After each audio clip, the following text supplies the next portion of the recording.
Hi, welcome to the Horsham Golf Club. This is a practice facility driving range here at Horsham. It's beautiful.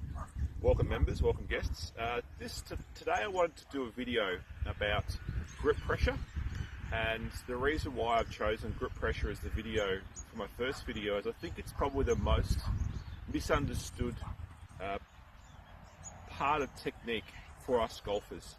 So first and foremost, looking at grip pressure, what is it that our hands should be doing on the club? What is it that we need to do with our hands? One, when we swing the golf club, we're trying to control the club's movement. And in controlling the club's movement, that is direction and contact. And then two, we're trying to provide the correct amount of power. Now obviously with the driver, it's going to be maximum power and speed. And then we're going back to a chip shot at a putt, it's maximum control. So our hands and the role our hands play is very important. It's our only link with the club. Grip pressure is something that does vary a little bit, but I think in general most people think that they need to hold on to it far too soft. Now when we hold on to the club, the ability to control its direction is usually more important for most people than the ability to provide power and speed. So thinking about that logically, our hands, if we were to go zero pressure, it's all floppy. It's all around 10% of our maximum pressure, still pretty floppy and moving around everywhere. If I'm going to go 100% and hold it flat out, well now I've got a lot of control, but I don't have any feel, I don't have any ability to provide power and speed to impact.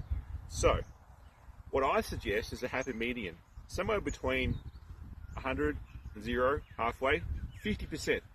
So a simple drill is to hold the club at 100, squeeze it as hard as you can, back it off to 0 so it's about to fall out of your hands, and then go back and find that halfway happy median point, 50%. Now at 50%, if you have someone grab the other end of the club and try and move it in your hands, it shouldn't be falling out of your hands. If it's moving and twisting at 50%, maybe you need to have 60% or 70% to control that club's movement. First and foremost, controlling the club's movement is probably the most important thing that our grip and our hands on the club need to do within the golf swing. So, grip pressure is obviously very important. Now, furthermore, if I go into this in a little more detail, delivering power and speed, well, it's in the other spectrum. We want to be soft.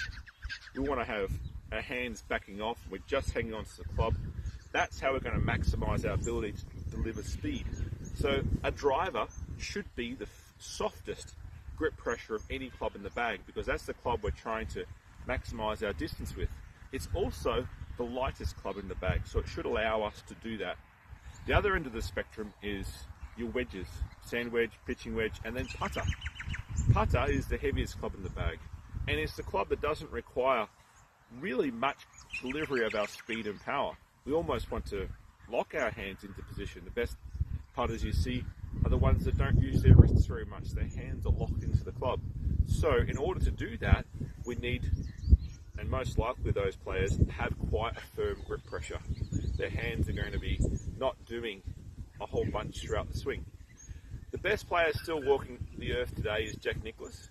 He's won the most majors. Tiger was close but didn't quite get there. Nicklaus had a really good view for this, and it's along what I'm talking about here. His driver was the softest with his grip pressure, and then it gradually worked down to being the firmest with his putter.